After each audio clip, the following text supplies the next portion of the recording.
পরিবারের অভাব দূর করতে ২০২০ সালে সৌদি আরবে পাড়ি জমিয়েছিলেন গাজীপুরের আমির।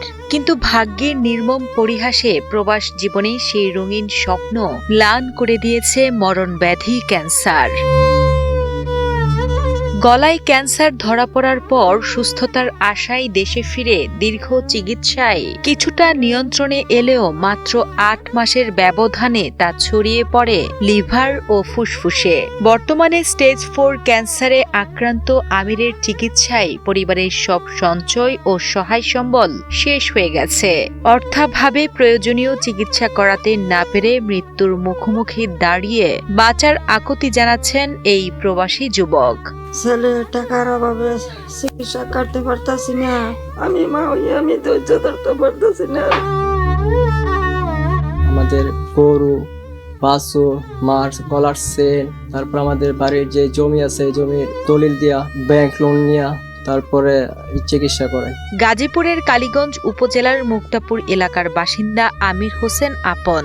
তাকে সুস্থ করতে দ্রুত উন্নত চিকিৎসার জন্য আবারও বিদেশে নেওয়ার পরামর্শ দিয়েছেন চিকিৎসকরা, যার জন্য প্রয়োজন প্রায় ১২ থেকে ১৩ লাখ টাকা। কিন্তু বর্তমান পরিস্থিতিতে তার পরিবারের পক্ষে এত বিপুল অর্থ জোগাড় করা কোনোভাবেই সম্ভব নয়। এখন এই ট্রিটমেন্ট করলে মিনিমাম ১২-১৩ লাখ টাকা লাগবে। এখন আমার হাতে কোনো টাকা নাই, কিছু নাই। এখন যদি আমি ইন্ডিয়াতে যাইতে পারতাম হয়তো এটার সবচেয়ে ভালো ট্রিটমেন্ট করতে পারতাম। এখন আমাকে সবাই যদি আমাকে ছোট ভাই বা ছেলে হিসাব করে আমাকে যদি সবাই যদি একটু হেল্প করতো তাহলে সবার কাছে আমি কৃতজ্ঞ থাকতাম। ছেলের এমন মুমূর্ষু অবস্থা দেখে কান্নায় ভেঙে পড়েছেন মা। স্বপ্ন ছিল বিদেশে গিয়ে উপার্জন করে সংসারের হাল ধরবে আমির, কিন্তু আজ সেই সন্তানই জীবন মৃত্যুর সঙ্গে লড়ছে। এমন পরিস্থিতিতে ছেলেকে বাঁচাতে অসহায় মা সরকার সহ সমাজের হৃদয়বান ও বিত্তবান মানুষদের কাছে আর্থিক সহায়তার জন্য আবেদন জানান। তো ইচ্ছা ছিল ছেলের বিয়া করাম, বিয়া শাদী করামো, বাইরে গেছে কামাই রুজি করবো, ছেলের কামাই খামু। এই মুহূর্তে আল্লাহ এরকম একটা রোগ দিচ্ছে বলার বাইরে। আমার এলাকাবাসী যারা আছে সবাই ছেলে হিসাবে ভাই হিসাবে সবাই সাহায্য সহায়তানি করব।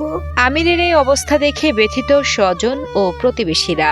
আমির জন্য দ্রুত সুস্থ হয়ে আবার পরিবারের হাল ধরতে পারেন সেজন্য সমাজের হৃদয়বান সহ সামর্থ্যবানদের পরিবারটির পাশে দাঁড়ানোর আহ্বান জানান তারা। অল্প বয়সের মানুষ, আল্লাহ তার এত বড় একটা রোগ দিছে, সরকার যদি একটু সহযোগিতা করতো, টাকা পয়সা দিয়ে একটু হেল্প করতো, তাইলে মনে করি আবার দেশের বাইরে ইন্ডিয়া যায় চিকিৎসা করতে পারতো। প্রধানমন্ত্রীর কাছে দৃষ্টি আকর্ষণ করছি, এই ফ্যামিলিটা, এই ছেলেটা এসে দেখবেন একটা তরুণ প্রাণ। এই খবরটা যাতে যায় প্রধানমন্ত্রীর কাছে, তার তহবিল থেকে যেন এই আমির হোসেনকে কিছু অনুদান দেওয়া হয়। এর জন্য সবাই দোয়া করবেন এবং সবাই এর একটু দয়াও করবেন।